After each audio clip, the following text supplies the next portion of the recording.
Hello everyone, let's cover the ban list updates that will come into effect for the 3-card blind format this May. This month you voted on these 5 cards in the community ban vote to determine whether you would like them to remain legal in the format or be added to the ban list. All of these cards, with the exception of Loadstone Golem, received enough negative votes to be added to the ban list. Because Loadstone Golem is the oddball out, let's start by reviewing that. Loadstone Golem was part of a popular and disruptive all-in strategy that attempted to put it out on the first turn of the game. It was part of one of the most popular decks this month, and it had a noticeably high presence in higher elos. Although the card has been a source of frustration for some players, the fact that it didn't perform very well this month is an easy explanation for why banning this card didn't receive the kind of support it needed for it to actually happen. Now let's move on to discussing the most divisive card on the vote, which was Ancient Tomb. More than 60% of voters had very strong opinions about this card, choosing to use either a +2 or -2 to represent their opinion, and the split between +2s and -2s was very close to being completely even.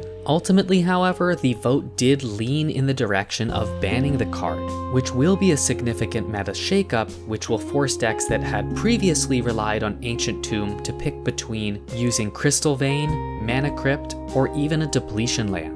With any luck, this will slow down some of those explosive decks a little bit and create some breathing room for slower decks. Next up we have Sage of the Skies, which was a generically powerful and linear strategy. Deploying 4 powers worth of evasive lifelinkers on turn 1 makes this strategy incredibly challenging to race. Just to put things into perspective, this deck can outrace Rotting Regisaur even when it takes the second turn of the game. So there's no question that this was a powerful strategy, but what I think was truly the nail in the coffin for it is it's just boring. Having this deck be a crucial part of the meta long term wouldn't be particularly interesting for the format. On the other side of the coin, in terms of intrigue and complexity, we have Sinkhole Surveyor, which was the most negatively voted on card this month. The fact that it can do a reasonable impression of Bitter Blossom should give any long-term followers of this format the impression that this is a very powerful card. The fact that it claimed multiple pod wins using 3 distinct decks meant that playing around this card's weaknesses was particularly challenging because each of its pairings had a different strength and weakness profile. For the most part, the community was in overwhelming agreement that this card needed to be added to the ban list. Next up we have Show and Tell, which wasn't nearly as controversial as Ancient Tomb, but did see a little bit of a split between folks who wanted to defend the card and folks who wanted to see it banned. Now that it has been banned, we see the playing field opened up for double Lotus Bloom decks, using threats like Garruk Cursed Huntsman. I also feel like I should mention here that we still do have Show and Tell at home, which is Stronghold Gambit. We can use Dwarven Hold, Stronghold Gambit, and a card like Ulamog or Emrakul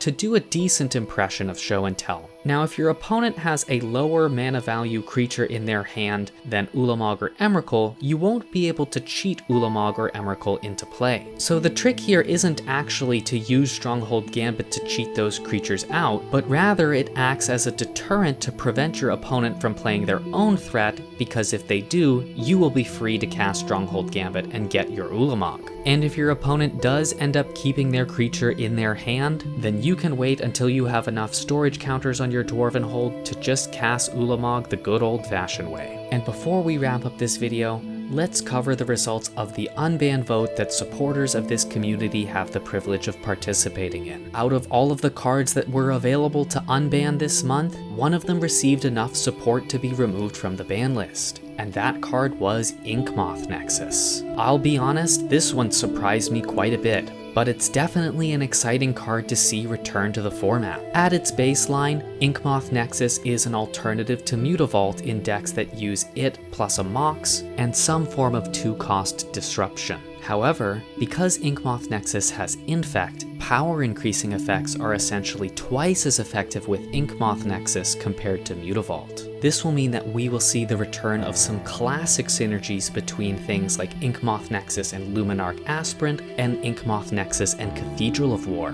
Between Inkmoth being unbanned and some extremely impactful cards being moved to the ban list, I'm not sure what to expect from the meta next month, but I'm excited to see what happens. And if you have any thoughts or predictions related to the ban list changes, I'm eager to hear what you have to say. Thanks for watching everyone, and see you soon.